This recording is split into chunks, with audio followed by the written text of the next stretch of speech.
All right. Hello, everyone. Going to go ahead and get started today. I apologize again for moving the lecture to today, and I know that most of you, therefore, will have to be watching this on replay. For that, I apologize. There was a family emergency that I absolutely had to attend to. But with that, today we're going to be talking about data persistence. We're going to look at XML files and JSON files and how to parse them. Um, From there, please see the Piazza post for homework 5. You will note that there is on the Piazza right now, there is a pinned post at the top which is asking you to fill out a form. This is an action item. You do need to fill this form out if you are in this class. This is going to help me identify who is in what group for the purposes of assigning TAs for grading you. Additionally, this will help me identify which students don't have a group yet. If you do not have a group yet, there is still a pinned post that you need to post there to identify you're not in a group. Or there are two people already there who aren't in a group. Ask one of them to join a group with them. The homework is due next Wednesday, so at this point, I mean, you need a group by the end of today. Um, Otherwise, you are going to be behind. With that, um, I just want to make sure. I did say 10. Okay, there are only two people here right now, which is less than I expected. But then again, it's both after an exam and it's a different time for the lecture, and it's a bit earlier in the day. So I will just post this and be happy to answer questions on it later. As usual, all my code and all my slides are already uploaded on Colab. So all the code I'm going to write today is already there. And today is a very code heavy day. So do be prepared for that. Um, so with that, homework 5 due next Wednesday. That is April 8th. Um, the assignment won't be submitted per se. Rather, what will happen, and go ahead and pull up slides here. Rather, what will happen is you will be given a TA. That TA will then monitor your GitHub page, and that is to say your private GitHub. You will add them to it, the private GitHub, and when you are ready to submit, you will do one final push, and then you will tell the TA we are done. So whether or not your assignment is deemed on time has to do with when your final push is. So if your final push is on April 8th before 11:30, then it's on time. There's no late penalty. So that assignment is due next Wednesday. Again, if you don't have a partner yet, you need to find one. There's a pinned Piazza post, as you only now have 5 days left to do the assignment. Um, any questions? And I know there aren't a lot of people here, so I don't necessarily expect to see a lot of questions. Homework 3 grades were posted earlier this week. Homework 4 in the exam hopefully will be graded over the weekend. It is a lot to grade, but we will try to get as much of it done as we can this weekend. And my goal is to have as many of the grades posted as possible by that April 28th deadline to decide whether or not you want to take the class pass fail or for a letter grade. I want everyone to make that decision knowing what their current standing in the class is. As a reminder, there was no quiz on JavaFX, but I will be giving everyone 10 points. The next quiz will be on this content and on MySQL, which we are covering next week. So there will be a quiz posted next Thursday, which will cover that content. All right. So from there, today we're going to talk about data persistence, how to store structured, nested data effectively. Um, and then from there, we will transition into JSON files and XML files. We're actually going to start with XML files. Um, I would say JSON files are easier to work with, but they're both, once you kind of get over some intellectual humps, they're both, I think, fairly straightforward to work with. So first, in order to talk about why we're even bothering with these, you may be thinking, well, we've already done CSV files and Excel files. What's wrong with those? You may be thinking, we've done something like this where you say you have a name of a person, a salary, and an age, and you just list them as comma separated values. You can even do this in Excel, and we've parsed Excel files. And hey, that's pretty straightforward. That's pretty easy, and it is. But a disadvantage of this approach is that it ends up being fairly limited in what you can do. Your data needs to be fairly linear, very consistent, etc. Take, for example, what if we wanted to add information like contact information to this CSV file? Things like emails. So let's say each student has a list, or each individual here, developer, has a list of emails as opposed to just one email. They could have as few as one, they could have as many as, say, 3. What if they have 0 to 2 phone numbers, or they have a fax number, or they don't? How could we represent that data? What if it's not entirely consistent? And one way to do it would be to do something like this, and this is admittedly pretty terrible here, but I'm just going to blow this up real quick. One way would be to just do things like email, email 2, email 3, and then, so for instance, this person has 1 email, 2 emails, but they don't have a third, so we just leave that blank. This person could only have 1 email, so we have 2 blanks afterwards. This person has 3 emails. This person also has 2 phone numbers and a fax number. This individual has 1 phone number, but no fax number, so we leave it blank. This individual has 1 phone number, so we leave the second one blank, and no fax number, so we leave that blank as well. This could be a strategy, but then what happens if, all of a sudden Ultraman actually has a 4th email? Well, now I need to create the space for the 4th email. I need to add email 4. I need to add an email 4 to every other data row. Oh, and there's another problem, because when I'm parsing this, I'm probably doing something like string.split on comma, right?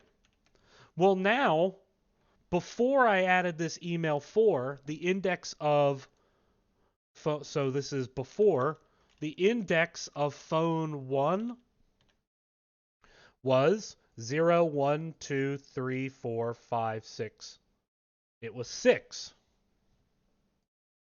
But now, after I added email 4, this becomes 7. I have to go through everywhere in my code where I reference that number, and I have to change it to 7.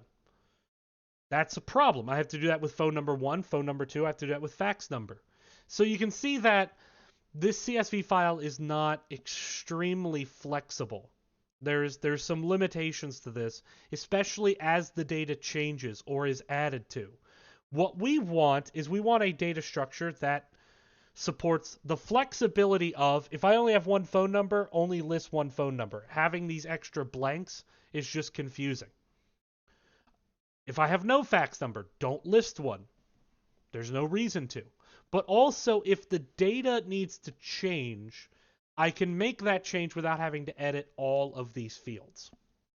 By the way, this is for SDE. So if you're in my 2110 course, there is no 2110 lecture today, but good luck on the exam.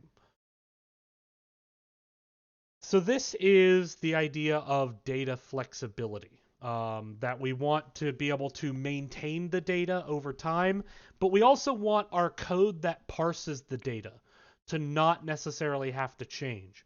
And where CSV, if you make changes to the structure of the code, you necessarily need to make a lot of changes. You don't necessarily need to make changes because you're not relying on things like index with the 2 structures we're going to look at today, XML and JSON. So what do we want from a data source? When we want flexibility, we want to be able to have optional fields.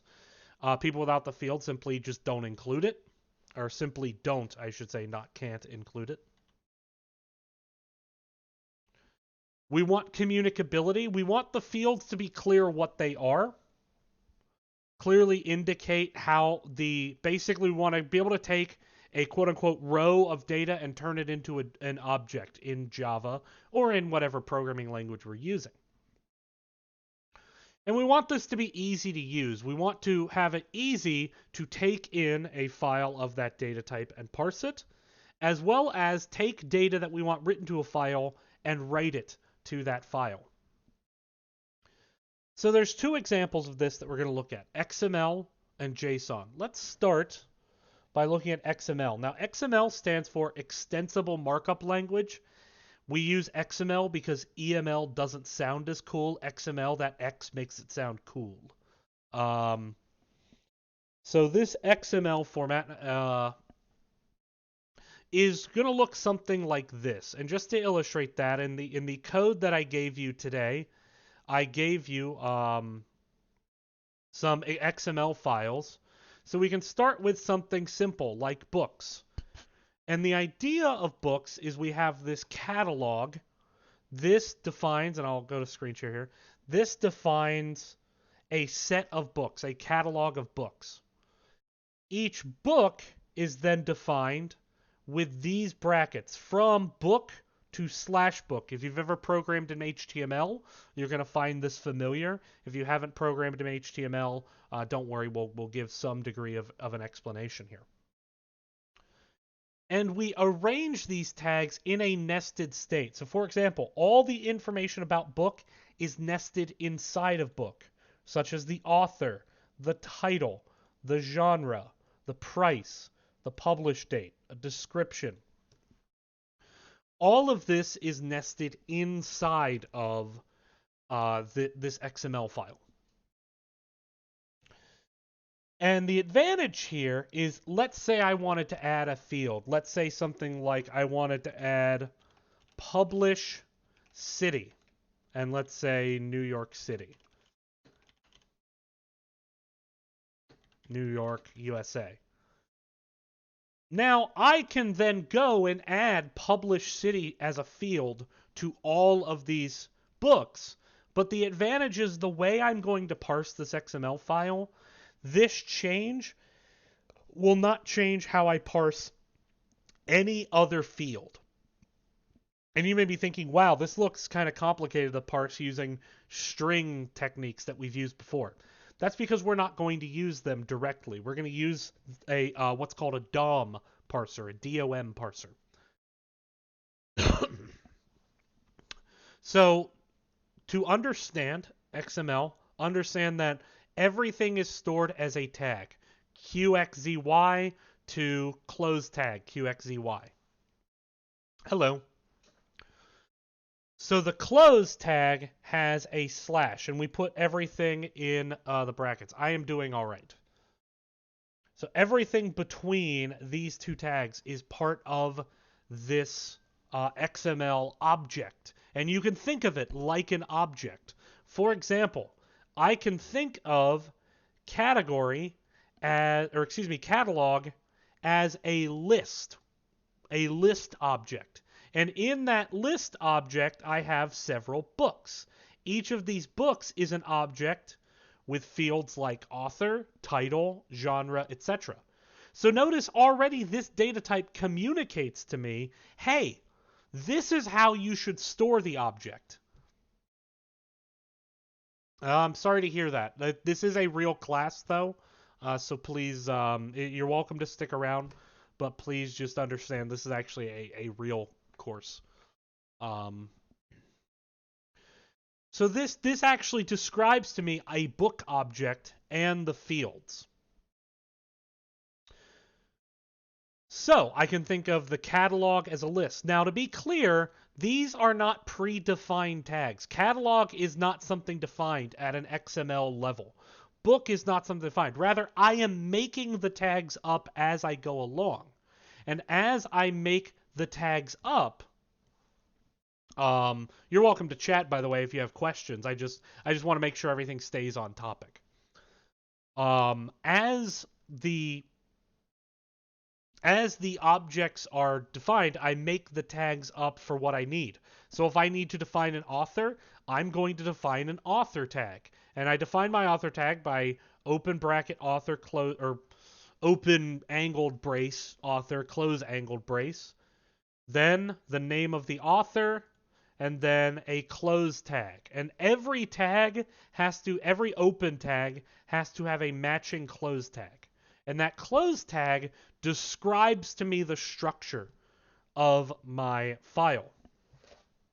So again, if you've done HTML before, this should be fairly straightforward, except unlike HTML, with XML, we're not defining any predefined tags. The only predefined tag you'll ever see are things like up here, which describe the XML version number, or for example, the encoding. And the advantage of XML is that you can code it, you can do different encodings with it. It doesn't have to be just UTF-8, that is to say, standard byte-sized Unicode. By byte-sized, BYTE, byte-sized, 8 bits per character. So this is our starting point. This is our file. Let's look at how we can read this file in. So we're going to start by creating a new class file. And I'm just going to call this XML book parse. And we're just going to write this as a static class for now. So public static void main string args. But before I actually start parsing it, let's actually define how we're going to represent these objects. How are we going to represent book? Well, it would make sense for me to define a class called book and to store that information there. So I'm going to create a class called book, and this is going to be a Pojo. If you remember, we've thrown this term out before. Pojo. Let me move my head here. Which stands for plain old Java object. And the idea is these, you can think of these like database records. These are just effectively not much different than strings. They store information, but these are objects that store. They don't do things, they just store things. They store things like, in this case, author, title, genre, etc. So we're going to call this class book. Seems like a good name for a book object. We're then going to define our fields, and I'm going to cheat and copy and paste from my notes here.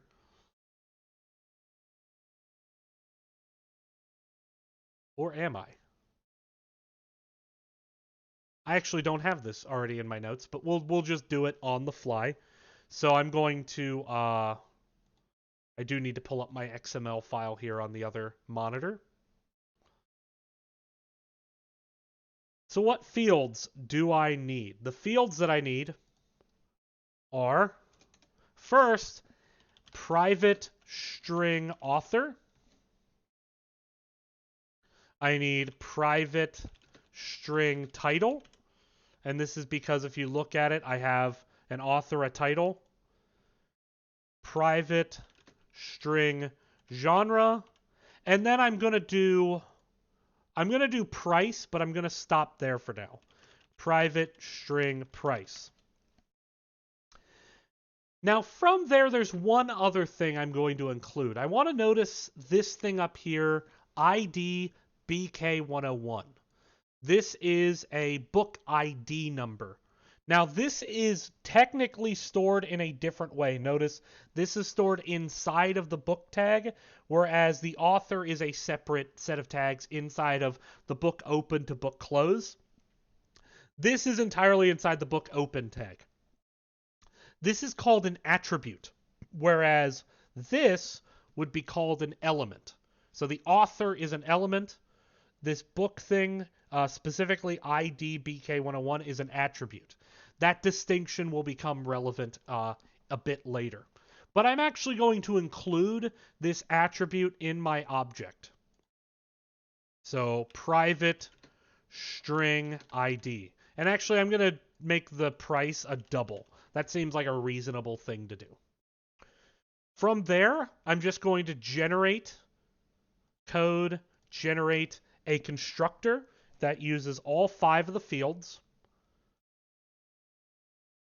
And I'll move it down below my fields just to maintain that style we're used to of the first thing being the fields, the next thing being the constructors, and then the getters and setters. So I'm also going to code generate getters And I'm just going to use getters for now. And then I'll just, for the sake of time, later add a public string to string method. This is just going to be how we print a book. And I'm just going to print the book as title plus by plus author. And I'm just going to return that. So return the title plus by plus the author. All these are just getters for the private fields we created. So I've defined this constructor. And now the question is, how do we go through this list of books? Well, the first thing we have to recognize is that in any XML file, you're going to have something called a root element. Notice that my file starts with open tag for catalog, and it ends with close tag for catalog. This is called the root node. Catalog, the tag, serves as a node that connects me to every other tag. Everything inside of catalog is accessible through it. So this is the root node. So it takes a couple steps to get started. The XML code can be a bit verbose. But I'm going to just go ahead and get started by saying this is how we parse an XML document. And I'm going to copy some of my starter code here. The first thing I'm going to do is I'm going to create something called a document builder. And then I'm actually going to parse my document. Now, I should note that I'm going to get some red underlines of shame here. This just means that you're required to throw in either some try-catch blocks or add throws declarations. I'm just going to add the throws declarations for now. You can always do try-catch block with these. What I want you to see right out of the gate is these exceptions all relate to what's called the DOM parser. The parser configuration and the SAX exception. These relate to the DOM parser. They have to deal with XML parsing exceptions, things like what happens if the XML file is poorly formatted, etc. Generally, for this case, we're just going to leave those there. And then, of course, IO exception. This is actually coming from here where we create a file. What happens if that file doesn't exist, if there's some type of IO exception when reading it due to, say, race conditions, etc. We don't really care too much about these for now. You can just have them there. Now, this document is that XML document. So all of this work, all of this code is actually fairly formulaic. While it maybe looks scary, this is how we are going to read in a file. An XML file is our XML file. If you look XML files, books.xml, there's the folder, there's books.xml. The next step that we're going to do is we are going to, we're going to get access to a node list. So the first thing we need to recognize is there are these, there is this thing called the root node, and I want at least for you to see how to get it. If I do node root, and I'm going to import, if you're noticing, I'm importing from org.w3c.dom. That's how I know I'm doing a DOM parser. Root equals doc.getDocumentElement. This is my root node, so that it's that catalog node we talked about a bit ago. Just to show you what this looks like when we print it, system.out.println root. I'm then going to run this program. And you'll see right now it prints as catalog and then null. Now you may be thinking, oh no, null, we've done something wrong. No, not yet. All this catalog null means is that there are no attributes to this node. Talk about that more in a second. So this is our root node. Another thing that we can do then with our root node is we can get the elements that are subordinate to that root node. So I'm going to, in this case, take a look at my XML file and notice underneath my root node I have a list of books. So I want to get all of the elements that have the tag book. So here's how I do that. I'm first going to say this is called a node list. This node list, or a list of nodes, is going to be equal to, and it's going to be my root node, except it's stored as a node object. I need to actually change the root into an XML element. So we've talked about this before. I'm going to typecast to something called element here. And the element, again, going back to it, this author is an element. Also, this book is an element. Each of these tags defines an element. So I'm going to typecast root to an element.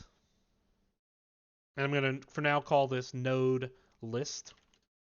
Equals root, casted to an element, dot, get elements by tag name, and my tag name is book.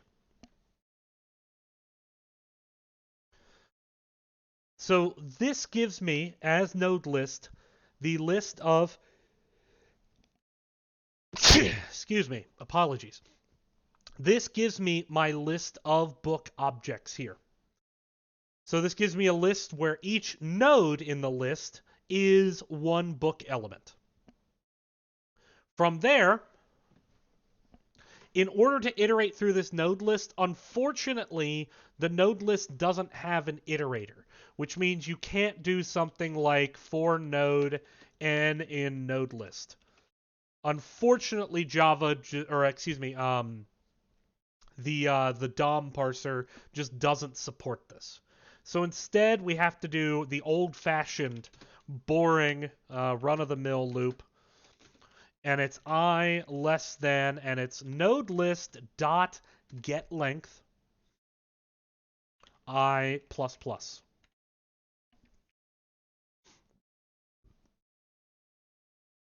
All right. From there, this is going to give me each individual node. In order to do that, I can say node n equals node list dot item I. Item is like the get function. Get the ith item in the node list.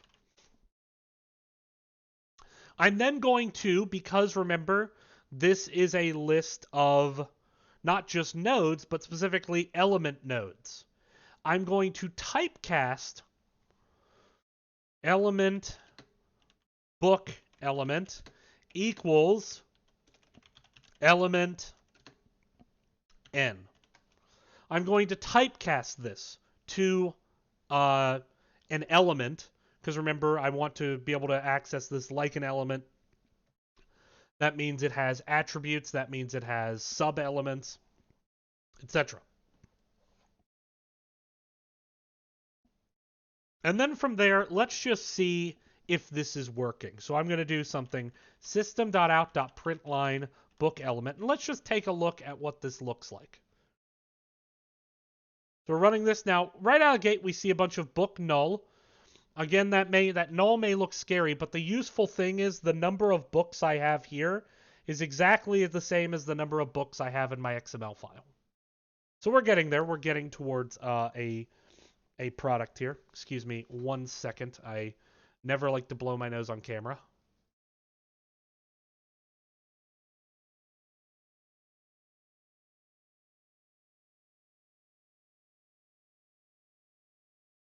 All right, we're back. So now with this book element, what I want to do is I want to define a function. Public static, and this is going to return a book object. And I'm just going to call this element to book, and this takes in element E.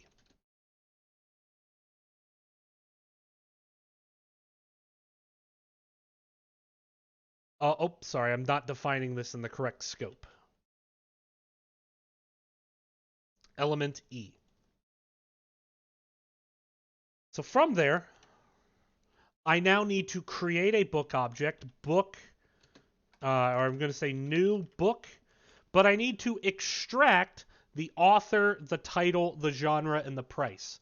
So let's do this one step at a time. Let's first get, from the book, let's get the ID.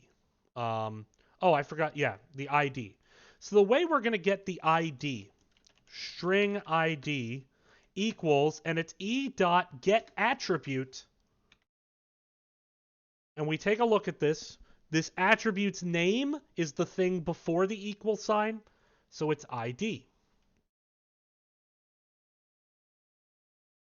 And the difference between an attribute and an element. An attribute is something that goes inside the open tag. This is an attribute. This is an element. And there's reasons you would do differences here. The reason here is fairly arbitrary. I could just as easily make the ID an element. But the difference is you cannot nest things inside of a attribute. You can only nest things inside of an element. So if we were to say nest things later, let's say we had multiple titles, for example, we could do that within this title field. If it were an attribute, we could not. So from there, I'm then going to say string title equals e dot get elements by tag name. And the elements by the tag name. So let's take a look. What does it mean by tag name? It means which element do I want based on whatever tag is before it. So if I were getting, in this case, the title, I would get the title from the title tag. But this is where this is a bit frustrating. Because the thing is, this method returns a list.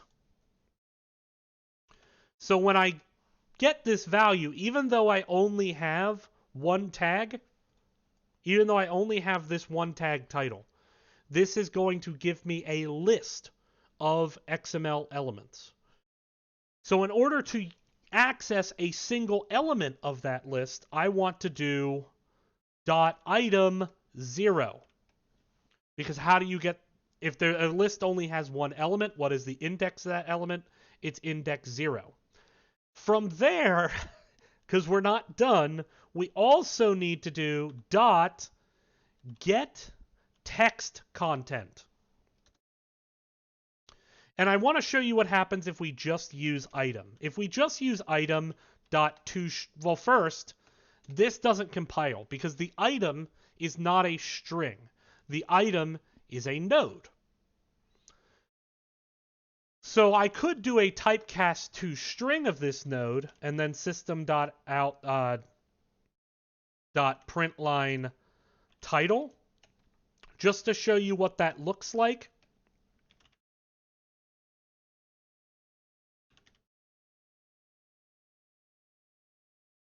Oops. Oh, hang on. Give me 1 second, just making it compile. Just to show you what it looks like, notice it says title and then null, because that's what the node is, effectively. So instead, understand that there's two different things. There is get node type, or node name, that is going to be title, and then there's get text content. And get text content is going to return the thing in between the open and closed tag as a string. So for example, for this book at the top, it will return XML Developer's Guide. We go ahead and run this, and you can see XML Developer's Guide, and hey, here are the names of all of our books. So it's a bit roundabout. If you know there's only one element with that tag, you can't just say e.getElement. You have to say e.getElements, plural, by tag name, which returns a list. Then get the item, 0 for the first item, then get text content. It's a little bit annoying, but you do get used to it. You could also say something like a lambda body macro if you wanted, but I'm not going to expect you to do that. I'm not going to do that here. So the nice thing is I can effectively do the same thing to get the author, and I go to the author tag. What other details did I need? I needed the genre. This should be genre, lowercase g. So I'm going to do the same thing for genre.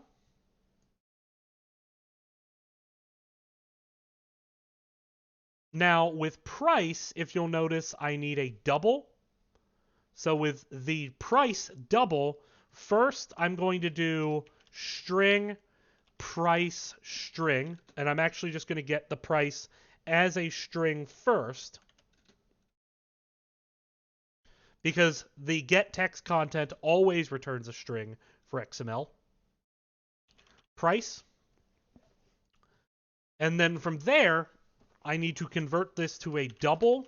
Price equals equals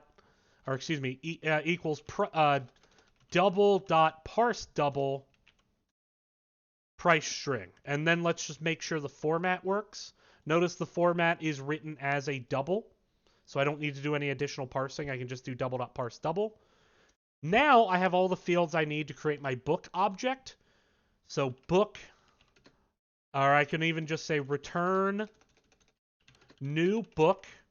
I need the ID, the author, the title, the genre, and the price. And that's it. I have created my book. So now up here, I can say book B equals element to book, book element. It's going to use this function we just wrote. And then let's say I want to somehow generate, say, a list of books. List book books, or book list, that works fine, equals new array list. So we're making an array list of books. All I need to do here is book list dot add B. And then from there, at the end of this, system.out.println book list. When I print this, oops, I still had that compiler error there. When I print this, you will see, hey, look, here's my list. XML Developer's Guide by Matthew Camberdella. Midnight Rain by Kim Rawls. You look at my books, these match up 1-to-1. By the way, this code is in some form already uploaded. I'm actually going to re-upload this code because I did this one a bit differently than the one I've already uploaded, but this code is already available. So just to highlight some of the key things, again, first we get our root with doc.getDocElement. That root, every XML file is going to have it, is going to be something like catalog is here. It starts and it ends the XML file. That XML file will contain a list of elements. We can get those elements by their tag name book. There's also, by the way, you can just do get elements. It's dot get child nodes if you want to get every element, and that will give you a node list where it's all of the children, but they are you have to do some initial parsing because it will assume they're just nodes. It won't assume they're elements, whereas this will assume that they're elements here. And this allows you to specify, I don't want every element. I only want elements that are books. So say, for example, someone threw in troll, lol, got you, something like that. This won't crash my program because I simply won't actually parse that tag because that tag is not a book. By the way, just as a reminder, another way to print the book list, because notice they're all printing on the same line here. If we want each book to print on a different line, we can simply do booklist.forEach system.out::print line. That dates back to pre-exam 1 days. But here you go. And I'm not seeing any questions, and there aren't a lot of viewers, so I'm just going to keep proceeding here. From there, we can have more complex structures. For instance, here we have an XML tree. In this case, rather than just here we have in books, we have here is one catalog, one root. It has all the books, and we just create the objects from the books. The books are in the second level down. But the thing is, things can be further down. Let's say we have concession items. These concession items are not one step down, but they're actually two, because they're sorted. What does item one do? Just to clarify, remember that get elements by tag name always returns a list. And the problem is there is no get element by tag name. There's no singular get element by tag name. So the only method available to you is one that gives you a list. And so you have to take the list, take what you're given, and then do item 0 to get the first element of that list. And yes, there's only one element. So is this a bit redundant? It is. This is kind of just the nature of the DOM parser, though. It's designed to be generalizable. So if you have multiple tags of the same name, this will catch all of them.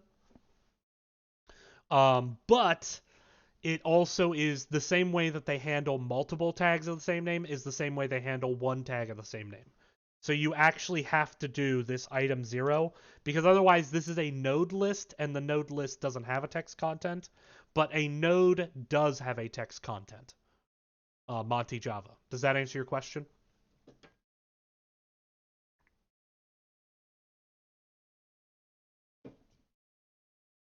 Yeah, no worries. It's a lot of code. Please feel free to ask questions. And I know the next ones I'm going to go through a lot more quickly than that because we've gotten the basics down.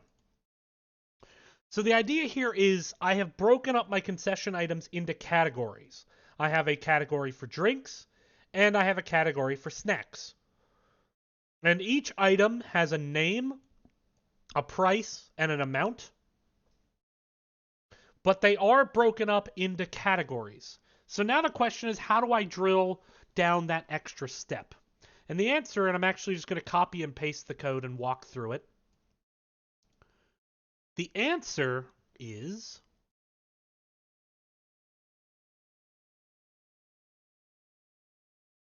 class XML tree parse. And this is because I'm parsing the tree file.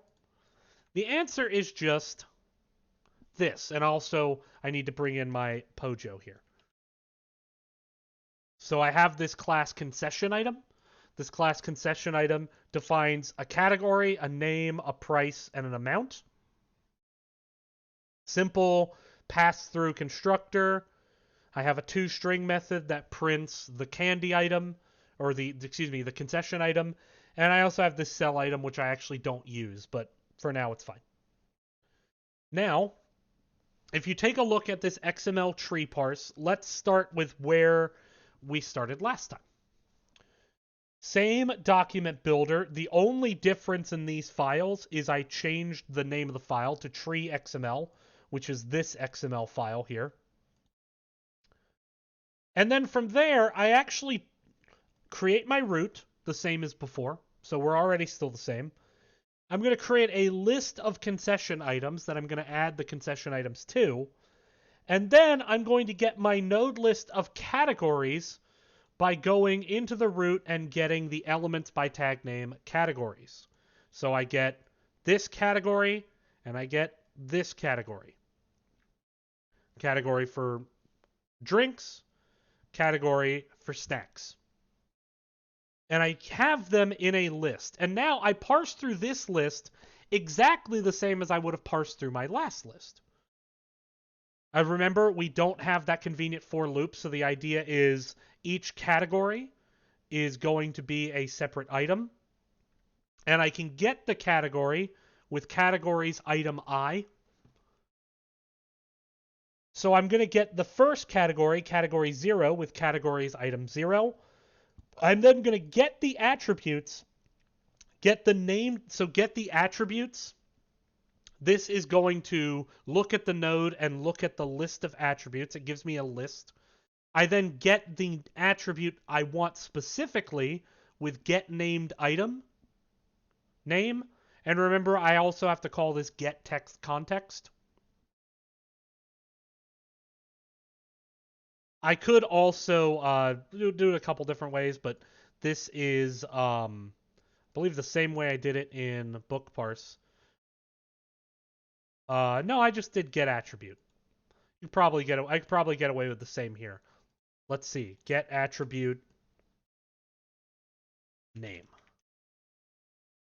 No, that this doesn't work, and it's because I forgot this is a list again.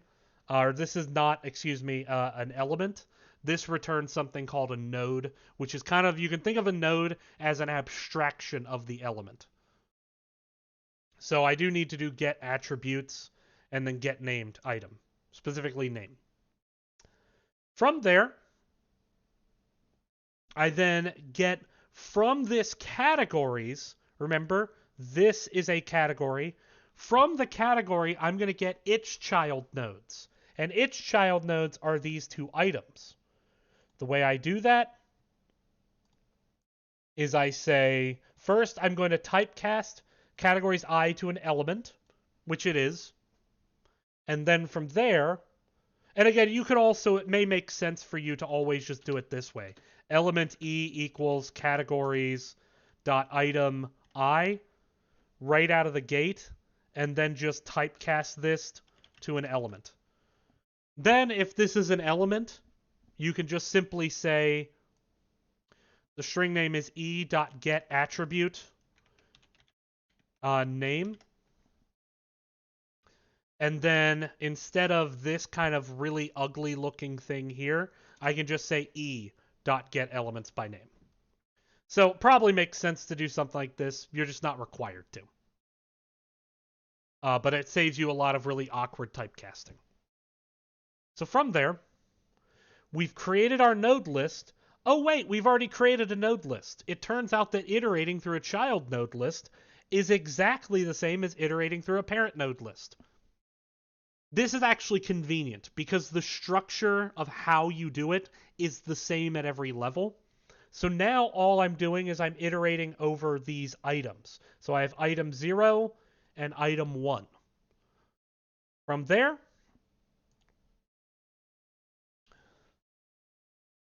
and again, I could do this more simply with a typecast, but for now, I'm just going to say that every time I'll do first node item equals items, that is to say this list, dot item j, get the jth element stored in this item. Again, I could also change this to an element, and all I need to do is typecast this to an element. And then I would change all these down here to be a bit simpler, but I can do this too, treat this as a node, get the attribute name, that's my item name, so just store it in string name.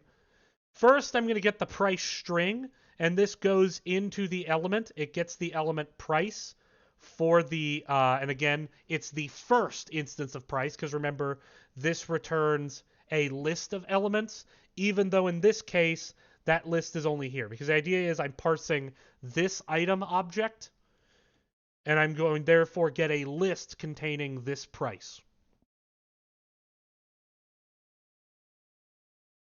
Sorry, keep clicking on the wrong file. Get text content. So I get the price as text. Notice that the price here has $250. If I want to cast this to a double, all I'm going to do is just ignore this $. And so I get substring 1. This is going to give me everything in the string from index 1 to later. And then just double.parse double. Then I get the amount. Similar way I do integer.parseInt. And I get, again, this string just gives me the value stored in amount. Now, this is verbose code, but it turns out to be once you get some practice with it, I will be honest, I hadn't done this even a week ago. When I started writing this lecture, I had never done this before. After I did it one time, I found it very easy to just pick up and run with. So it's just practice. It turns out that the code is pretty much everything you're used to. If you think of element lists like arrays, if you think of elements just like objects, it's not really that difficult. From there, I create a new concession item using those variables I created, category name, price, amount. I then add it to my list of concession items. And after I'm done, because remember, all of this is iterating through my list of categories. After I've iterated through all my categories, I'm just going to print all of the items just to show you this works. Oops. Cannot find symbol concession item. Huh.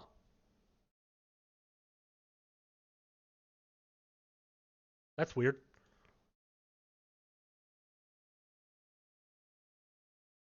This has not happened before.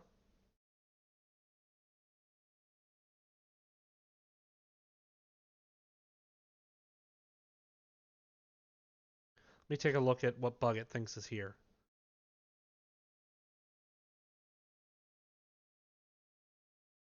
Not sure what I did wrong here.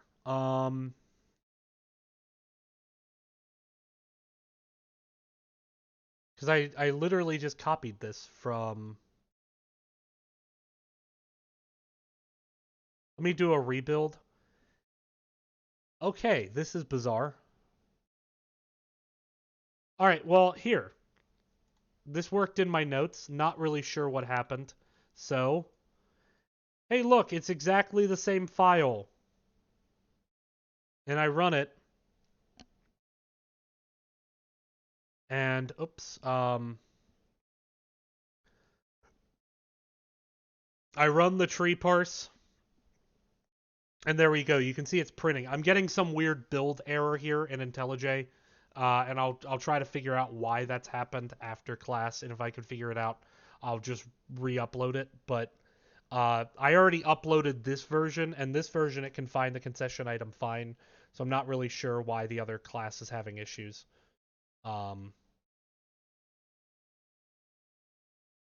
Yeah, not sure. Okay.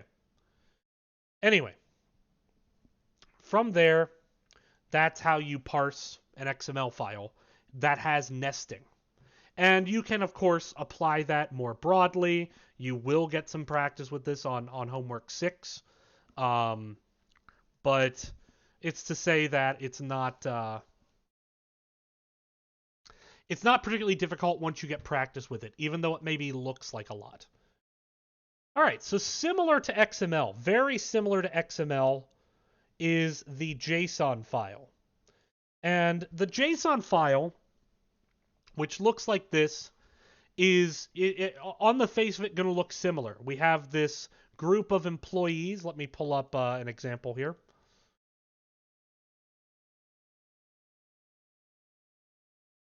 We have, for example, this list of employees. Each employee, you can think of everything between these brackets as an object.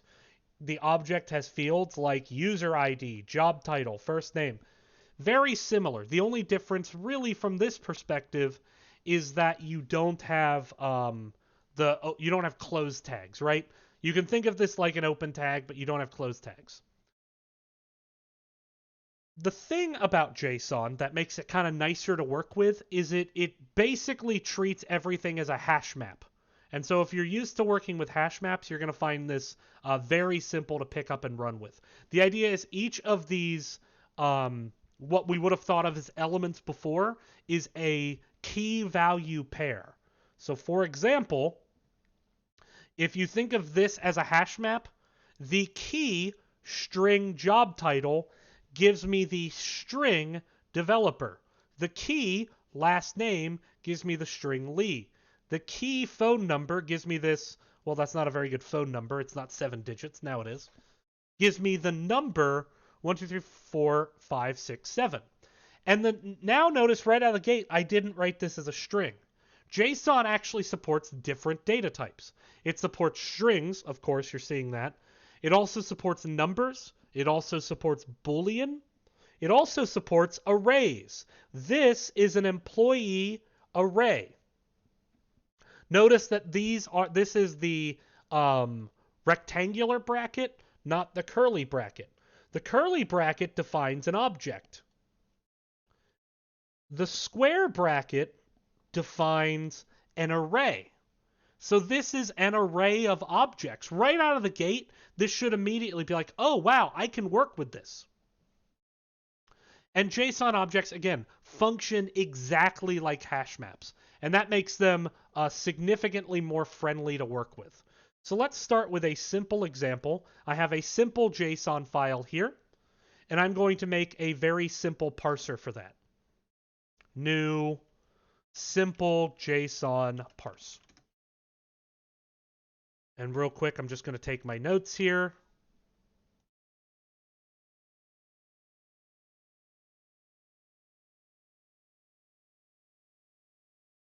And I'm just going to copy it for the time being. And then the other thing I should note before we get started, because I already noticed you're getting some red underlines of shame here.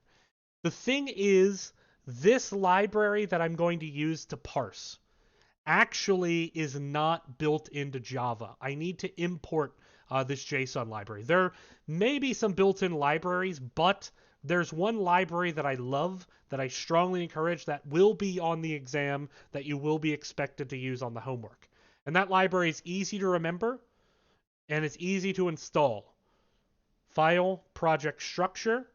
We're going to go to libraries, and then we're going to add from Maven org for organization.json. Search for that.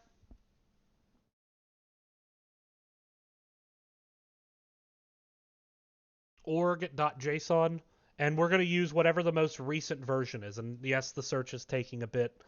Give it just a minute.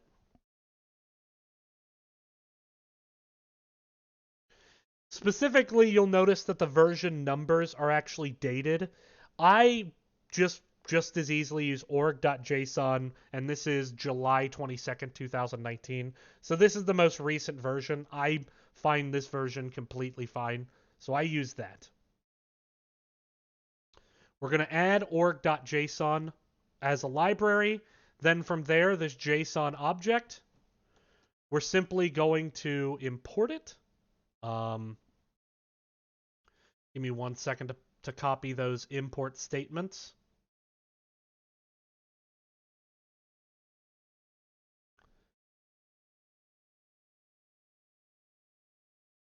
Import org dot. Oh, it's not adding the library. Give me a second. I'm having issues with this project. Let me just close it and reopen it.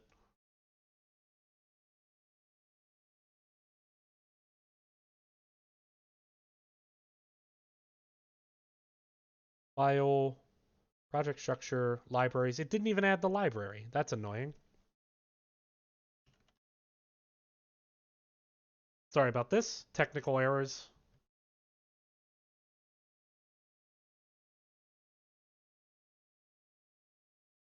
We're going to use this library.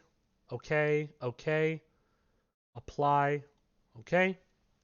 Now, sorry about that. Import org.json.json object. And I need to rename this. This is just simple JSON parse. All right. So now let's step through this file. So first, I define my file name. Now, the way that we actually parse JSON objects is we parse them from a string. And so the JSON object is actually this string. We could write the JSON object as simply this.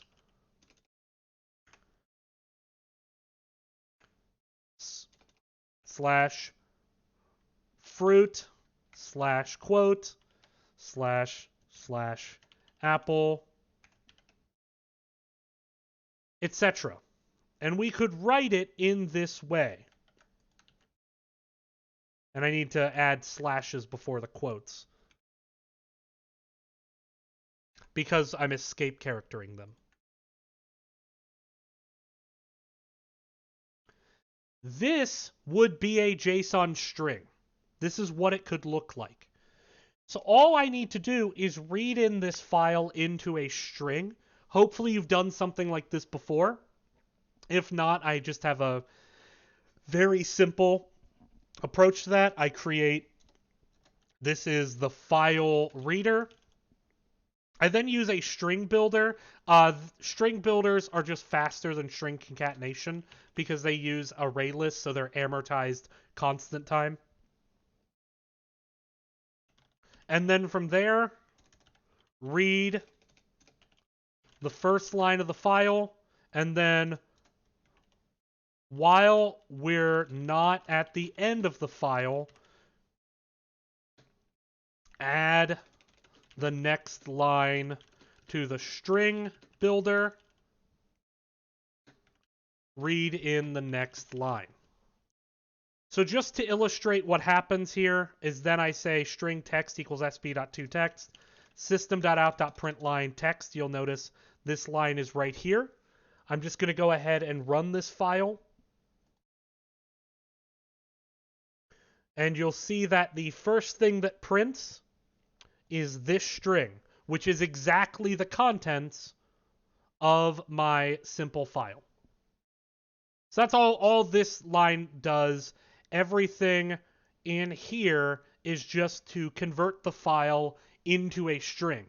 Once we have the string, it's very simple to work with. First, we create a JSON object using this text. The constructor actually takes in this string, and it generates the object. From there, the object, if you look at it, if you print it, looks like this. Well, hey, this looks like a hash map. And in fact, it acts exactly like a hash map. You can do, for example, get o.getSize. And that is going to print, if we take a look at our JSON, the size is large. We take a look at what this prints. Hey, it prints large. We can get our key set, just like we could in a hash map. We can even do something like for o dot or for now when you loop over this, you can loop over it like a set. So I can say something like set JSON object, or excuse me, set it's actually set string, because the key set for a JSON object is always a set of strings. All in a JSON object, all the tags have to be strings. The tags can't be numbers. Only the values can be different than strings. All the tags, the purple text you're seeing, that has to be strings. So set string keys equals o.keyset, and then from there, for string key in keys, I can do system.out.println o.getKey, exactly like I would iterate through a hash map. Print that, and you'll see I get large red apple. And if you look at this, apple, large red, again, it doesn't go through in order because it's a map, and maps don't have order. But you could just print this as key plus o.key. And there you go. Size large, color red, fruit apple. So this, hopefully right out of the gate, looks a lot nicer than XML. And it is. It's significantly easier to work with. From there, if we want to do something more interesting, here we have a list of employees as JSON objects. Now I want to notice, hey, look, this list of employees contains an array. That array is mapped to the string employees. So let's take a look at how we would parse that. Here we go.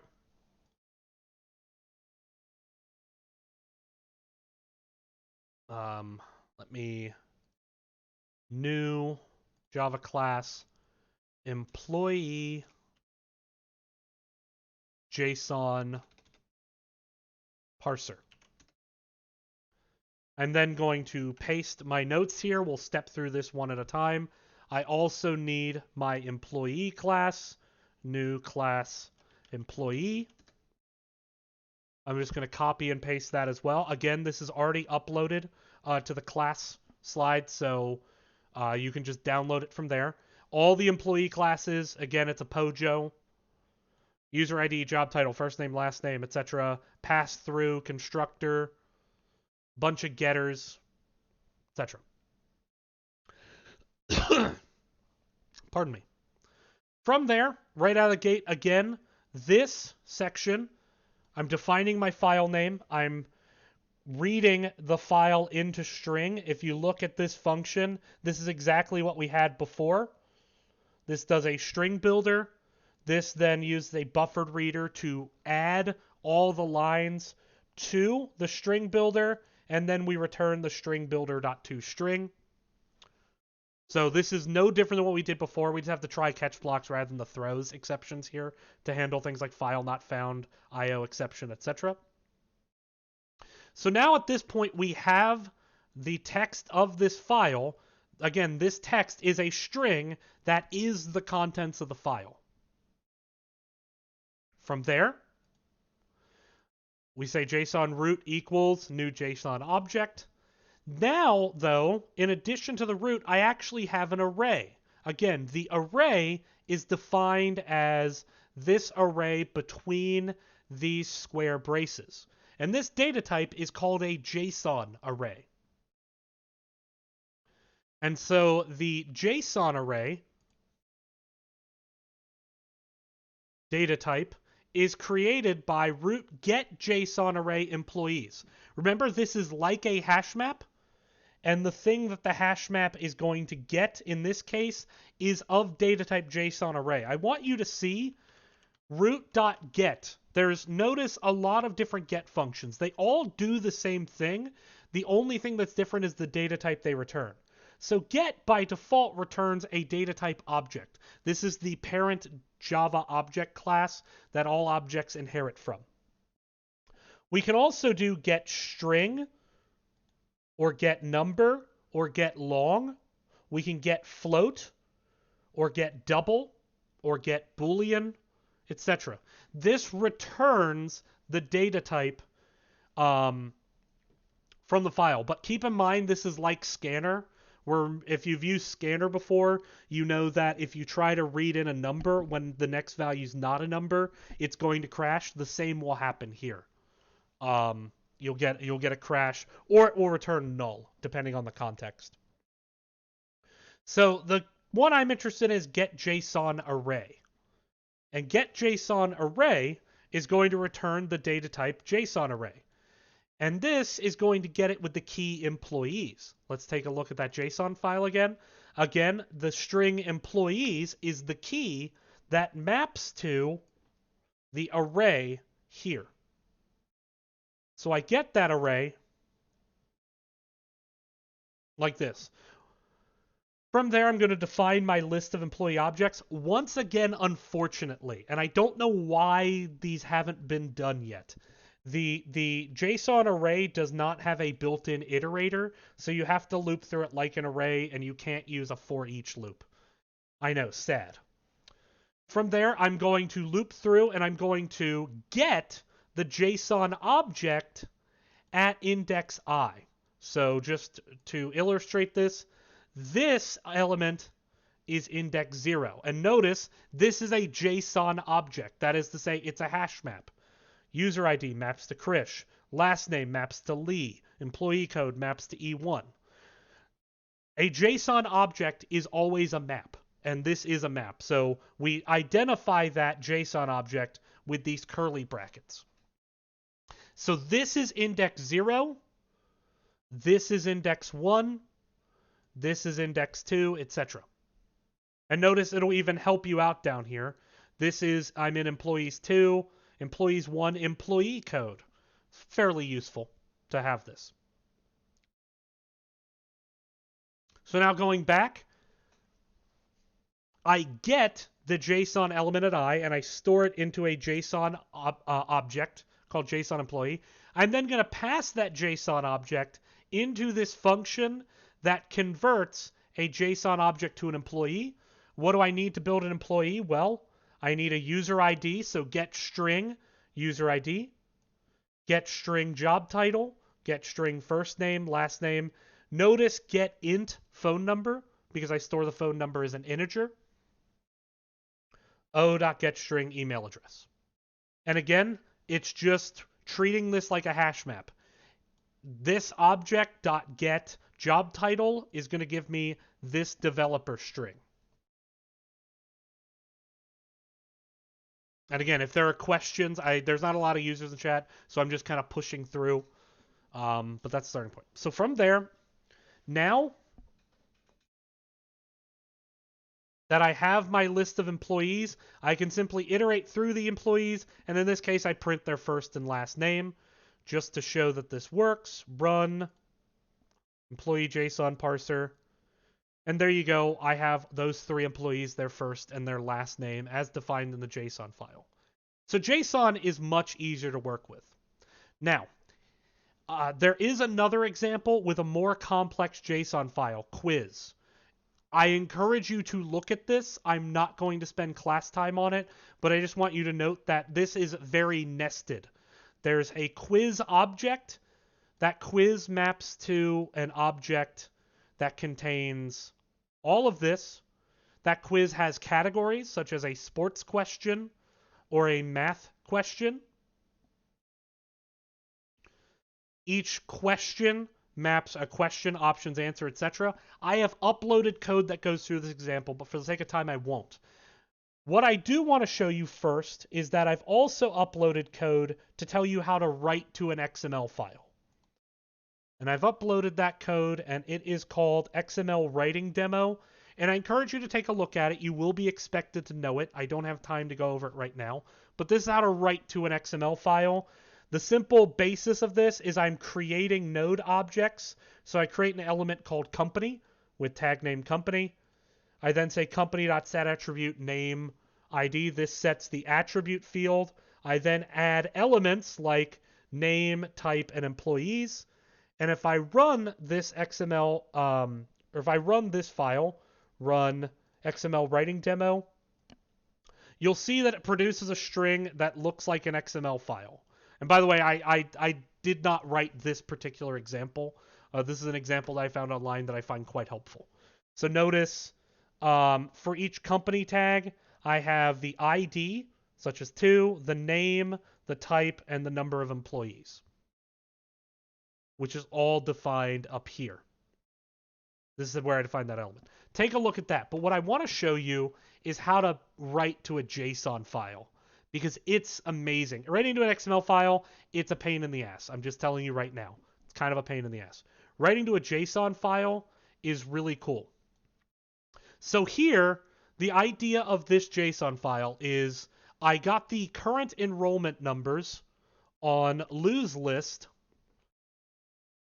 for, lose list UVACS for my classes for this term. So we're in the spring term. And so the 2 classes I'm teaching, 2110, you can see here the enrollment numbers, which is a lot. And I'll zoom in on it here. Whoop, too much zoom. And I also, so I added in the course for CS 2110 and CS 2501, of which you are currently here. So the way I wrote those enrollment numbers, I simply wrote them more or less as a hash map. But instead of defining them as a hash map, I just defined them as a JSON object. But a JSON object is a hash map, so it makes it convenient. And I define CS 2110 enrollment. There are 4 sections. Every key has to be a string, so the section is 001, 002, 003, 004, and these are the number of students in each section. And I added a comment for which professor. So this is a JSON object for the enrollments for CS 2110. I create another one for 2501. So this is the enrollment for DSA 2, COA 2, here are the COA 2 labs, and here's the SDE class. You are here. And again, notice, I just create this, but this looks exactly like creating a hash map, right? Nothing you shouldn't have seen before. All I have to do, and this is so cool, is I define a root element. Root element JSON object, nothing in here. I then say root.put, and I'm going to put the tag CS2110, CS2110 enrollment. That map I just created. And then root, put, CS2501, CS2501 enrollment. And then all I have to do, this is so cool, is I say root dot toString. And I add an indent factor. This is for style. This is so that way when it indents, it's the number of spaces it has. And if I run this file, it's so cool. It's so nifty. And I know I keep like singing its praises, but I want you to know that I love how simple JSON is to write to. Here it is. Look at this JSON file. It just put my maps right in there. Like this is so cool to me because now you can just literally copy and paste this to a file or in your program write this to an output file. And you're done. This is a valid JSON file. And it took almost no work to build. You can also, if you want to do a JSON array, I have this code commented out to do this. But let's delete that commented out code. This writes a JSON file, correctly formatted. It handles all the details. All I do is I just add the data in the structure I want, and I just add all the data to root, and I'm done. It's really cool. So take a look at those examples again. They are uploaded. If you haven't yet, please, please, please go on Piazza. And I know I keep putting out announcements that override your email request, and I'm sorry, but I get to do that. I'm the professor. Please, please, please fill out this form on Piazza. Even if someone else in your group has, please fill it out just to be sure. I'd rather have duplicate data than no data for your group. With that, I will see everyone Tuesday. If you have questions, definitely post them on Piazza. I'll get this lecture uploaded on YouTube as well as it's already on Twitch. And on Tuesday, we start SQL databases, which are fun and extremely useful. I will see everyone then. Take care.